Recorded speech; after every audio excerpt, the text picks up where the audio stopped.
Well, it's been a week since the landmark Supreme Court decision overturning Roe versus Wade.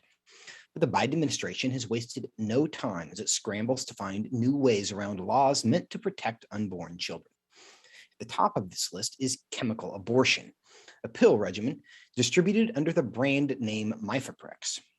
Not only does this chemical coat hanger kill the unborn, but it also poses significant risks to the health of mothers, risks the abortion industry are all too eager to ignore. Joining me now to discuss this is Mary Szoch.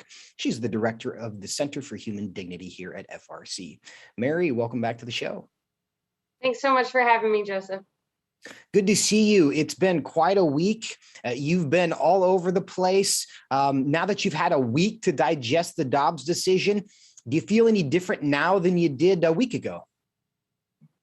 Well, I'm excited for new opportunities to protect unborn children in the womb. I've been encouraged by what I've seen the reaction of the pro-life movement to be, which has been supporting moms who are in need, coming out to help women who have found themselves unexpectedly pregnant, and calling for legislation protecting life and supporting mothers. So I think that the future looks bright. We certainly are grieved that over 60 million unborn children died under the tyranny of Roe. But we will march forward, continuing to defend life. And Mary, not only are there indications, there are essentially promises from the abortion industry that they are going to further prioritize chemical abortion as a way of attempting to provide abortions in places where it won't be legal to do so. Why is this such a big deal? Well, it's a huge deal because this is really the pro-abortion industry showing their cards. The chemical abortion is not safe, certainly for an unborn child, but it is also unsafe for women. We know that chemical abortion is 4 times as likely to cause severe complications as surgical abortion. And we know that surgical abortion is not safe. So chemical abortion is even worse than that. The fact that the pro-abortion industry is pushing chemical abortion is telling women, email this address and you'll receive these pills in the mail. Who knows where they're from? Who knows whether or not you have an ectopic pregnancy? Who knows if you're Rh negative? Who knows how far along you are in gestation? The pro-abortion industry does not care. All they care about is the fact that women will continue to have abortions and they'll continue to make money from that.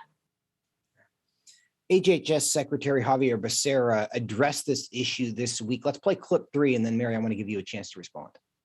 Working to increase access to this drug is a national imperative and in the public interest. We will continue to support the FDA and its rigorous scientific review for these safe and effective drugs. We will also work with the Attorney General and the Department of Justice as they work to ensure that states may not ban medication abortion based on a disagreement with the FDA's expert judgment about the drug's safety and efficacy. So Mary appears to be setting up for sure a political battle, perhaps a legal battle as well. Is he essentially promising that he's going to attempt to stop states from banning this chemical abortion drug despite laws against abortion?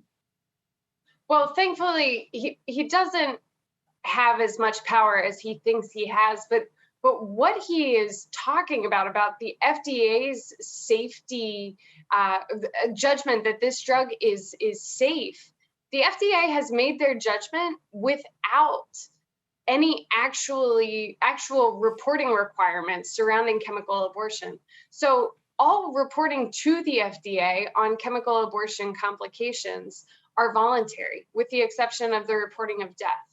And so the FDA can't actually accurately assess whether or not this drug is safe.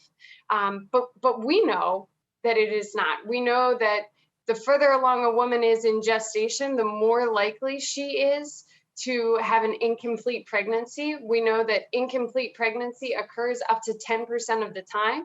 And there are 6 states right now that require abortion complications to be broken down by abortion type.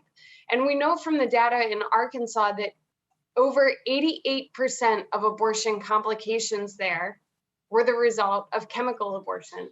So Javier Becerra is saying that this drug is safe and that it's simply a political disagreement that is causing states to say that they don't want the women of their state subjected to chemical abortions.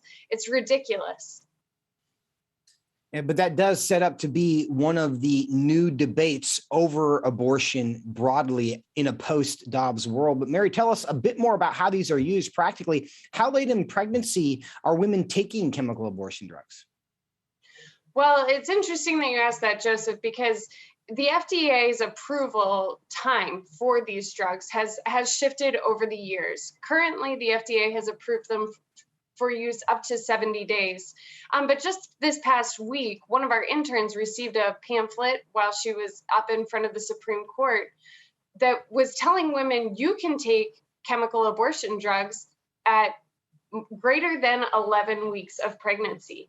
And they said to just increase the second pill that you take, the misoprostol, to increase the amount. And that misoprostol pill really is the chemical coat hanger. It is what causes the woman's body to expel her unborn child. And so telling women to take greater amounts of that drug is like sharpening the chemical coat hanger.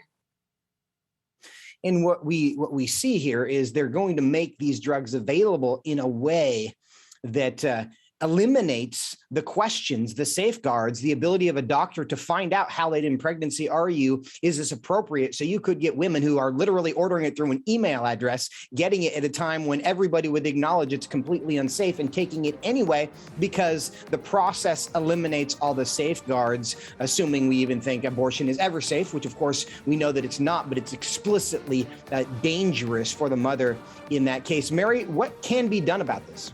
20 seconds.